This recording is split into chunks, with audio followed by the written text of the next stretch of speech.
bonjour, je suis à Cognac et très belle ville. Je suis déjà venu il y a quelques années et c'est vraiment beau et je vais vous montrer sans plus tarder la cathédrale de Cognac qui est vraiment, mais vraiment très belle. Regardez ça. Je peux pas reculer plus que ça. Je suis face. On est dans une ville du Moyen-Âge. Et je peux pas reculer plus, ça fait que c'est dommage parce que on peut pas avoir une vue d'ensemble de sa cathédrale, mais je sais pas quelle année, j'ai pas eu le temps de me documenter encore. Là, je viens d'arriver à Cognac et je ne sais pas quelle année elle a été bâtie cette cathédrale, mais regardez l'usure du temps. Alors on est, la ville est pas mal calme, comme vous pouvez voir, on est dans une période creuse, mais je voulais vous montrer cette... si on se met de côté, on peut avoir une vue plus d'ensemble de cette cathédrale. Alors c'était pour vous montrer ça pour commencer ma visite à Cognac. Alors je me suis documenté, ce n'est pas une cathédrale, c'est l'église Saint-Léger. Donc voilà, c'était juste pour vous dire, et ça va me permettre de vous montrer une autre vue de cette église, l'église Saint-Léger.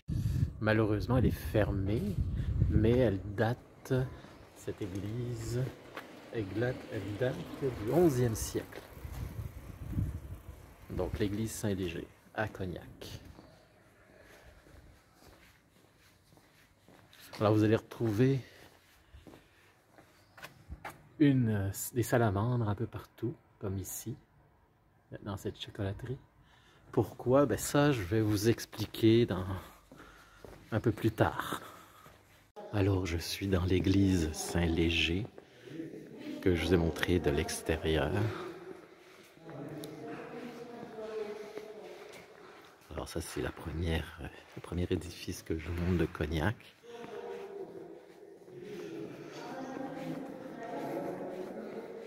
Qui est en bois. Si vous regardez à gauche, c'est du bois. Ce qui est peu commun dans une église, souvent c'est de la pierre ici. Mais si vous regardez ici, c'est une église en bois.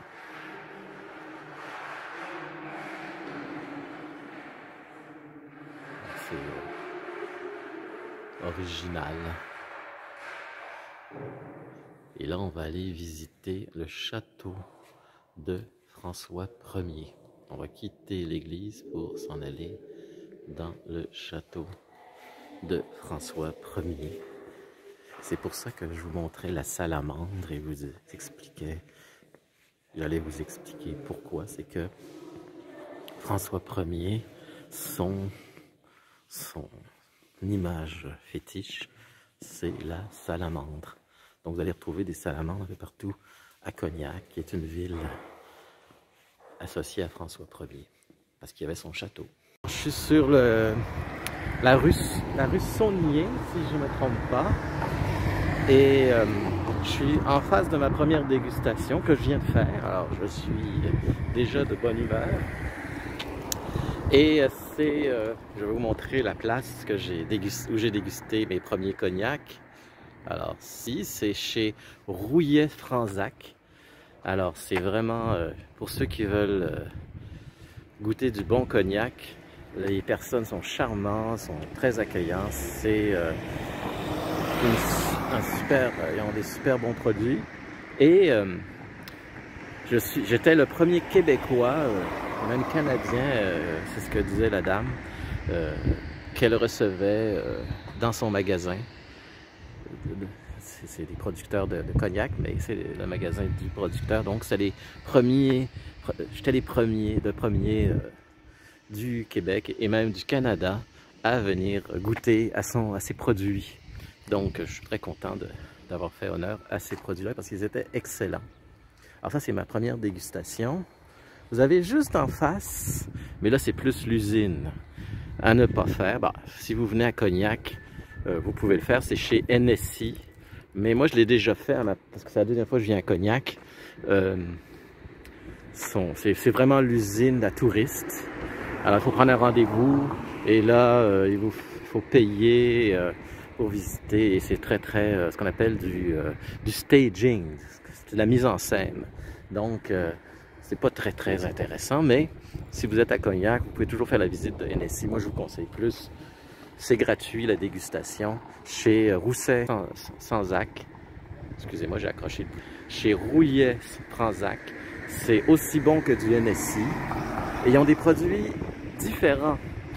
Ils ont une variété, ils viennent de sortir une liqueur au caramel que j'ai essayé. Excellente, ça ressemble en fait du Baileys. C'est un genre de Baileys.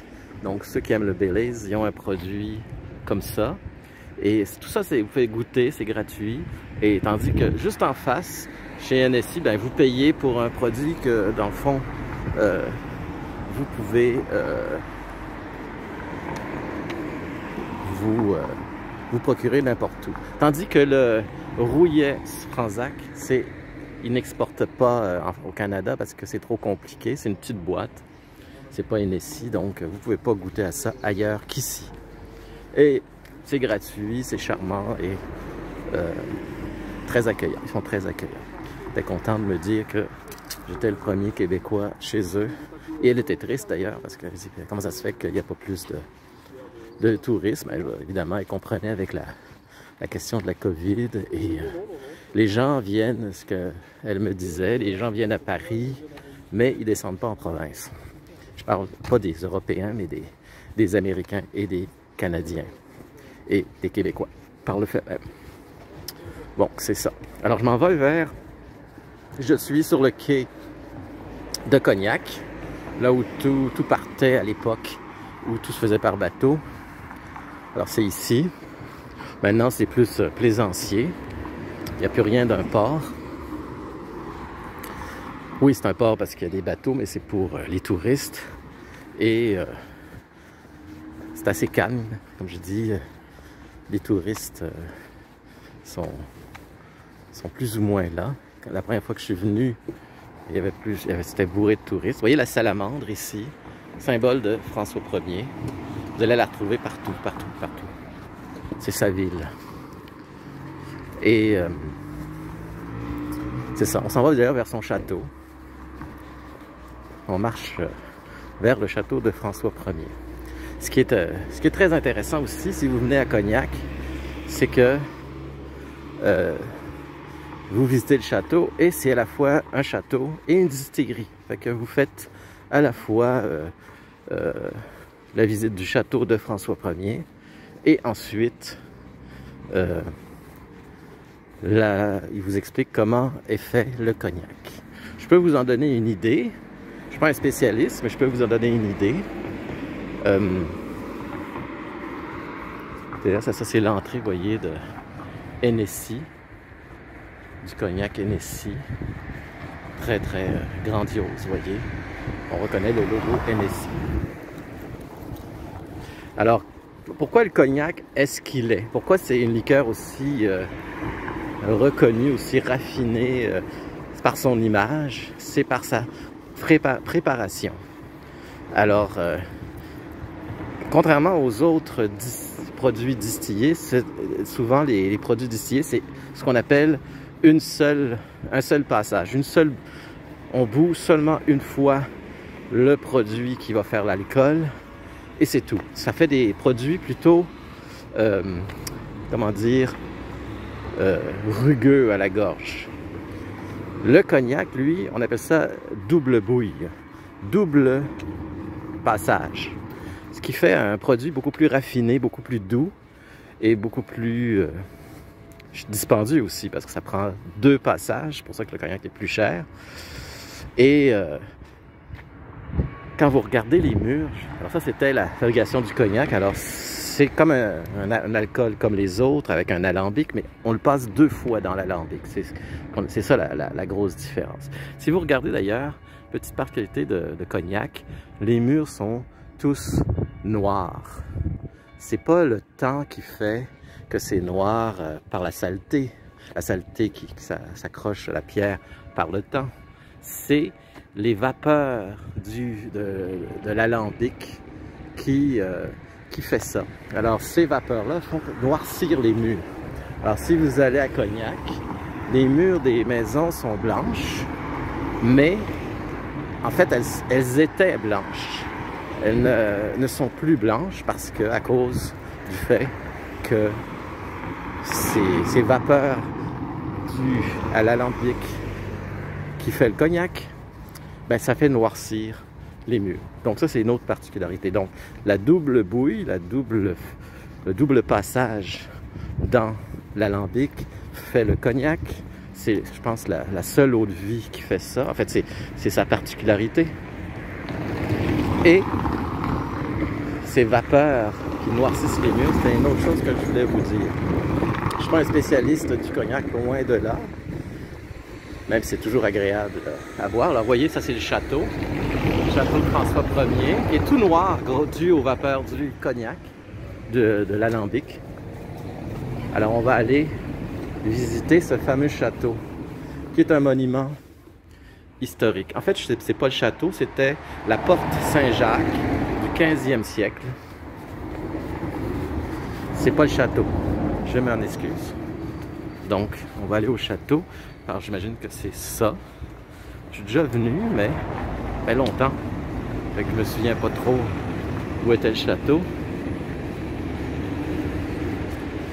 Je pense que c'est ça, ouais. Ah oui, c'est ça. C'est marqué ici, vous voyez. Château de Cognac. Vous voyez, château de Cognac. Avec la salamandre, parce que c'est le château de François Ier. Et c'est aussi une maison de cognac. Maison des cognacs Baron Otard et Ducé. Alors, ceux qui connaissent le cognac connaissent le Baron Otard, le cognac Otard. Alors, on va aller faire une visite. En fait, je fais ça pour visiter le château, mais si on déguste, tant mieux alors. Je suis à l'entrée du château. Bon, ils appellent ça le château de Cognac, mais je peux vous en dire plus. J'ai déjà fait cette visite. Je sais qu'il est lié, ce château est lié à François Ier, d'où la salamandre, comme je l'ai déjà dit. Mais suite à la visite, je pourrais vous en dire plus.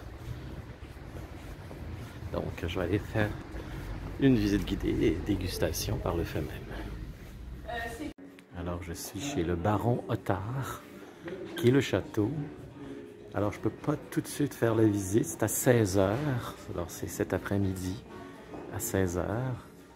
Mais je peux quand même vous montrer la boutique du château du Cognac, le château de Cognac, avec leurs produits de dégustation. Alors, je vais revenir plus tard et on va aller faire un tour dans la ville, tout simplement.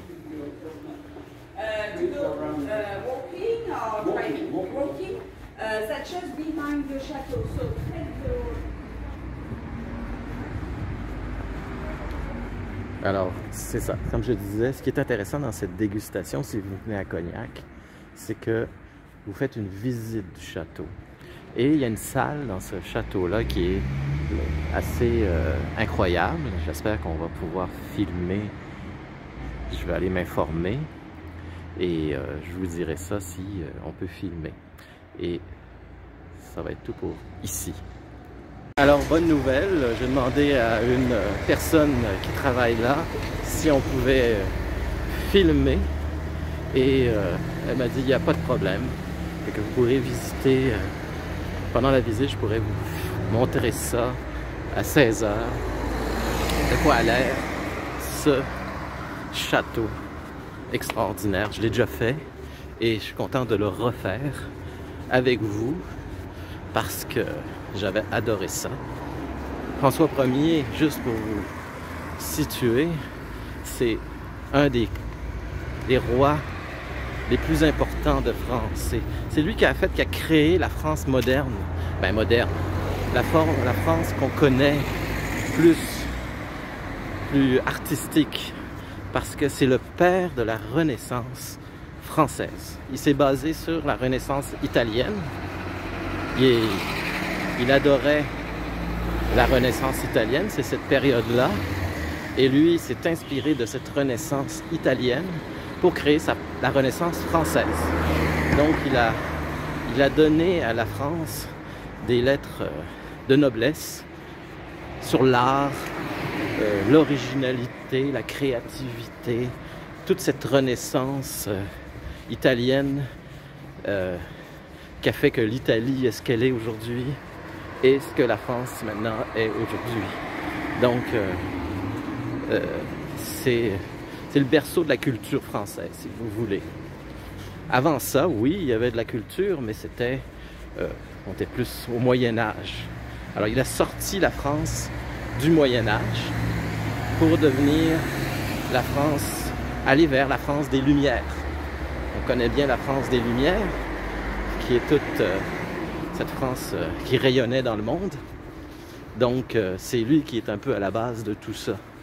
C'est lui qui a donné, qui est le précurseur. Donc, c'est le père de la France qu'on connaît aujourd'hui.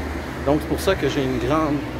Bon, il n'est pas parfait, il a sûrement plein de défauts, ce François Ier, comme tout le monde, mais il avait cette qualité-là de reconnaître le génie dans une autre culture, qui était celle de l'Italie. Et souvent, pas juste l'Italie, il est allé chercher... Il a dit, je vais amener en France ce que fait les Italiens de mieux. Et il est allé chercher sûrement en Espagne la même chose, en fait tous les pays limitrophes. Il les a amenés ici, pas à Cognac, mais en France, parce c'était le roi de France, donc c'est sûr qu'il n'était pas juste. Cognac, c'est un peu le point de départ. Alors, je vais vous faire visiter son château et on fera ça ensemble. À plus tard.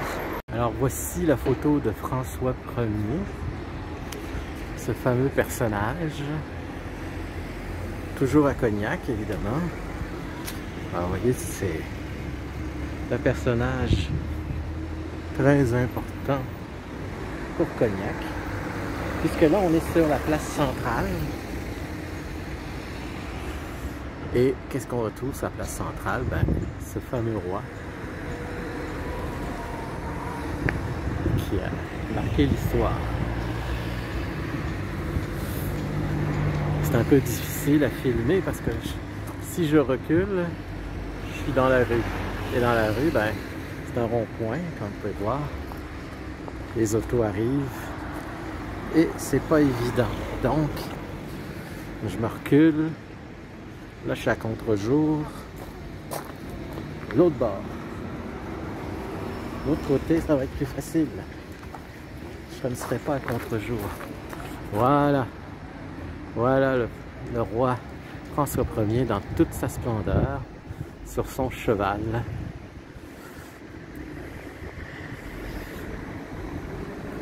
Sur la place, le cœur de Cognac. Et là, il est presque l'heure de ma visite, alors je vais retourner à son château pour la visite et ça va être la dernière étape de notre découverte de Cognac. Alors sur cette plaque, je suis au château maintenant et sur cette plaque, qu'est-ce qui est marqué? Cette petite plaque qui est sur le château. En ce château des Valois est né le 19 septembre 1494 François Ier, roi de France de 1515 à 1547, protecteur des arts, des sciences et des lettres. Alors ce château-là, c'est ça que je l'appelle le château de François Ier, c'est ici que François Ier est né, tout simplement, rien de moins. Et c'est ce que je vais visiter avec vous tout de suite. Alors, mon rendez-vous, il est 16h et mon rendez-vous est juste à côté. Voyez. Ici au Château Royal de Cognac, je m'appelle Aude et je suis votre guide pour aujourd'hui. Pour des raisons de sécurité, je vais vous demander de bien vouloir mettre vos téléphones en silence. Alors, ce château a été bâti au 9e siècle pour contrer les invasions. Et on s'en va à la cour, en tout cas à l'endroit où le roi est né.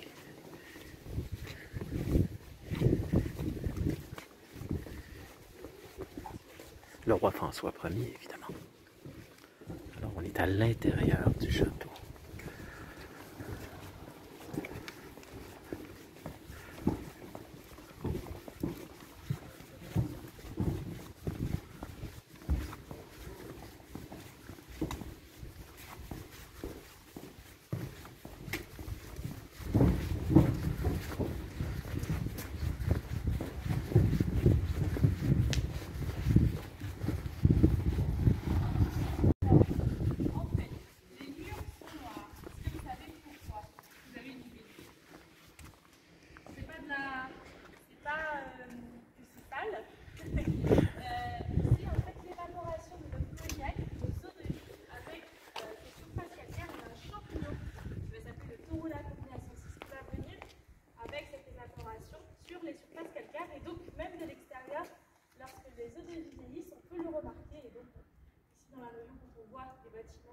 Noirceur sur les murs, on sait que autrefois ou encore aujourd'hui, des eaux-de-vie reposent. Voilà. Alors vous avez entendu que l'histoire du champignon, vous voyez, c'est ce que je vous ai dit, il y a un champignon qui apparaît lors de la distillation du cognac. Et c'est là, c'est la cour d'honneur, on est dans la cour d'honneur. Et c'est là que François Ier, de 0 à 4 ans, en fait, il est né là et jusqu'à 4 ans, il a vécu ici. On rentre dans la plus vieille partie du château. Pardon. Voici la plus vieille partie du château. Ici, en fait, on va se retrouver dans la salle la plus ancienne du château, donc du Moyen-Âge, et plus précisément du XIIe siècle, et on va se rapprocher Du XIIe siècle. de la cheminée, puisque vous avez ce casse au centre de la cheminée, qui va la surplomber, ce qui fait que cette salle s'appelle la salle au casse. Au centre de cette cheminée, vous avez de part et d'autre.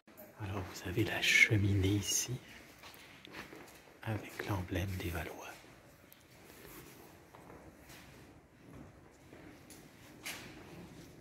Ici, c'est le bureau des gardes du château.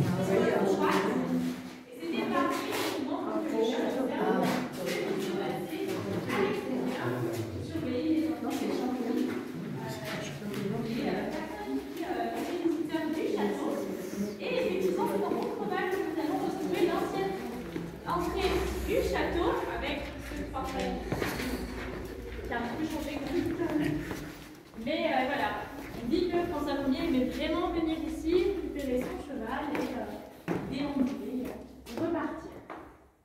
Ça, c'est l'ancienne entrée officielle qui n'est plus du Vous château. pouvez avancer, mais uniquement plus jusqu'à la première salle, parce que la deuxième va être occupée. Et même s'il a vécu de 0 à 4 ans ici, il est revenu régulièrement dans ce château. Il est venu quand même plusieurs fois de ce château, mais il n'y vivait pas. Alors en fait, elle a été sous la protection d'un proche de la famille. Alors où elle est partie, je crois que c'est le centre de la France, mais alors où exactement, je ne peux pas vous dire. Et effectivement, elle a pris sa fille, en fait, Marguerite de Valois est la grande sœur de François Ier, et lui, effectivement, avec sa maman et sa sœur, sous la protection d'un proche de la famille, voilà. Donc on va pouvoir avancer.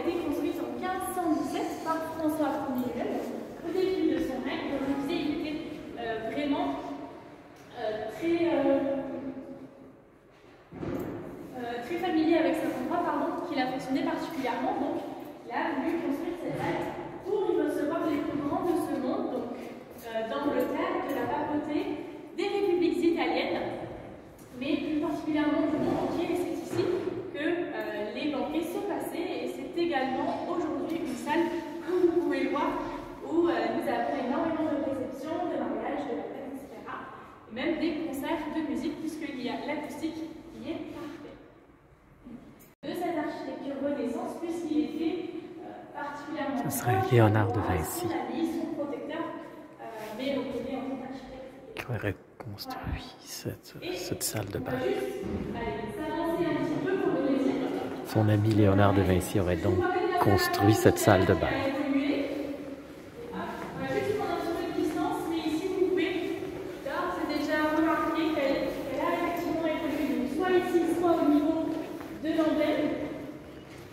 Mais elle se transforme un peu plus en dragon cette fois. Vous avez toujours la salamandre qui est ici. On est passé un petit peu sur autre chose.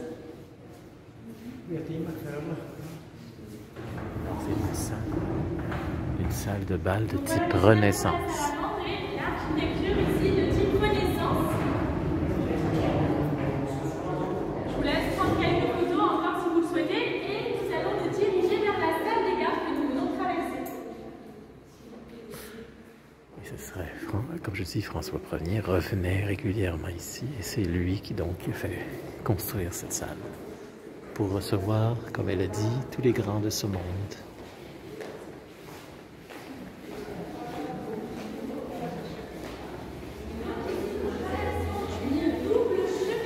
C'est ici que l'on fait vieillir l'eau de vie. Malheureusement, on ne peut pas sentir, mais ça sent vraiment le vieillissement de l'eau de vie. Ça sent l'eau de vie qui vieillit. En fait, ça sent bon. Si on se fie au fait que l'alcool qui vieillit sent bon. Moi, je trouve que c'est une odeur que j'adore. Et vous voyez toujours ces champignons sur les murs dus au vieillissement, à la fermentation des tonneaux. Dans les gouttes basses, ici vous aviez différentes vies qui s'illustraient, puisque nous avions les rouleurs de tonneaux qui venaient prendre effectivement nos fûts de chêne, et par cette trappe et cette porte, ils venaient les amener directement jusqu'à la Charente, jusqu'au fleuve, pour effectivement emmener nos cognacs par à l'époque à l'international, vers le monde entier. Il y avait également les gabarits qui venaient également ici. Donc, comme je vous le disais au départ, on a ici des conditions exceptionnelles et privilégiées pour le vieillissement de nos eaux de vie. Donc, premièrement, nous avons des murs ici d'une épaisseur qui est entre 2 et 3 mètres. C'est assez important, assez conséquent, pour un taux d'humidité de 90% et une température annuelle de 15 degrés. Alors, le nom du champignon qui s'accroche sur les murs de calcaire blanc s'appelle le torula. Pour ceux qui aiment les noms scientifiques, c'est le nom du champignon microscopique noir qui noircit les murs que je vous parlais. Le torula. Et on s'en va vers la section où les meilleures eaux de vie vieillissent.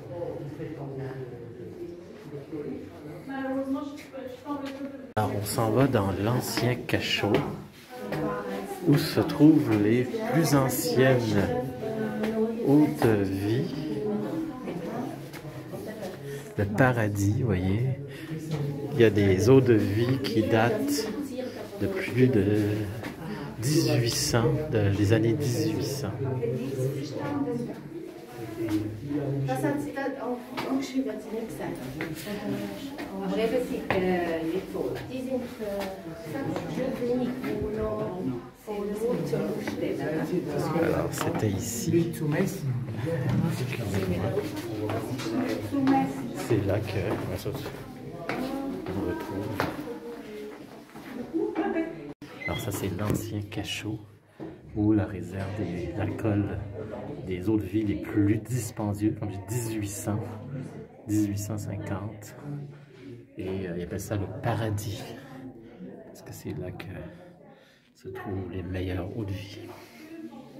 Alors c'est, je pense, la fin de la visite. J'espère que ça vous a plu.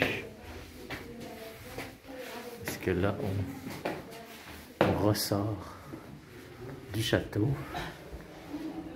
à la lumière.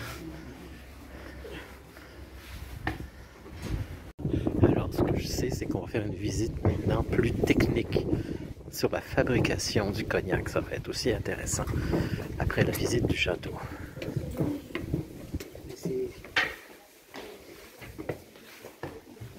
Et au niveau de la première chauffe, nous allons l'appeler le brouillis. Donc ça sera environ autour de 30 degrés. Et ensuite, nous avons une deuxième chauffe qui s'appelle la bonne chauffe, qui elle va titrer entre 70 et 72 degrés maximum. Et au niveau de cette bonne chauffe, nous allons retirer les premiers litres qu'on va appeler les têtes, les derniers litres ici que nous allons appeler les queues, et nous allons garder uniquement le cœur de distillation. Voilà. Et comme je le disais à certains d'entre vous juste avant, le cognac, lui ici, quand il va ressortir, il sera incolore. C'est vraiment le contact avec la barrique qui va lui donner cette couleur si particulière et cette couleur ambrée. Voilà. Hop, on va se diriger juste derrière maintenant. Donc ici, nous avons des tuyaux d'environ 20 mètres qui vont servir uniquement à 30% à des fins de cognac et 70 autres pourcents seront utilisés à d'autres fins. Et enfin, les mérins que vous voyez juste ici s'appelle une douelle que l'on assemble avec le cerclage juste ici. Et vous avez ici ce travail qu'on va appeler la chauffe et qu'on peut retrouver particulièrement sur les barriques. Donc, voilà, je vais me permettre de mettre ici. Par exemple, là, vous avez la barrique qui va être fermée. Si vous avez une lettre de type M, et ben, ça veut dire que la chauffe elle est moyenne. Si vous avez un M+, elle est moyenne plus. Voilà.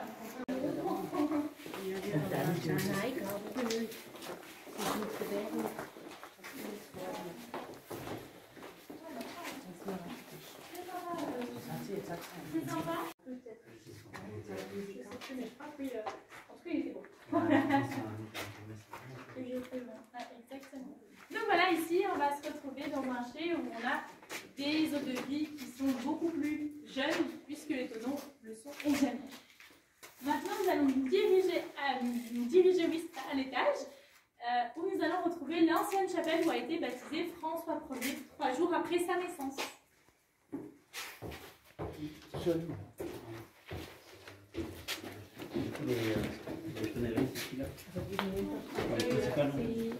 Alors, comme vous l'avez compris, on s'en va dans la chapelle où a été baptisé François Ier. Donc, la visite du château n'est pas terminée à travers le chai. C'est des jeunes tonneaux pour du jeune cognac. Ici, justement, on va juste se diriger quelques instants ici, puis après on va reculer. Donc, là, vous pouvez voir les vestiges de l'ancienne chapelle où a été baptisé donc, le 15 septembre 1494 François Ier. Et ces vestiges sont en fait ici les deux anciennes colonnes qui les représentent sur le pan de mur. Elle a été donc, encore une fois, cette chapelle endommagée durant la Révolution française, mais en 1850, elle a été complètement détruite. Et donc il n'en reste que les deux colonnes que vous pouvez voir juste devant. Voilà. Donc maintenant on va reculer. Alors c'est terminé pour cette visite du château et j'espère que ça vous a plu et je vous souhaite une belle journée. Même si c'est en septembre et que ça commence à être plus frais. Moi j'ai attrapé un peu froid et il fait plus frais, c'est dommage. Il y avait des nuages girés tout à l'heure, mais maintenant ils sont partis. Alors il ne faisait que passer un coup de vent. Et je vais quitter Cognac demain. Et voilà, ça termine ma visite à Cognac. J'espère que ça vous a plu.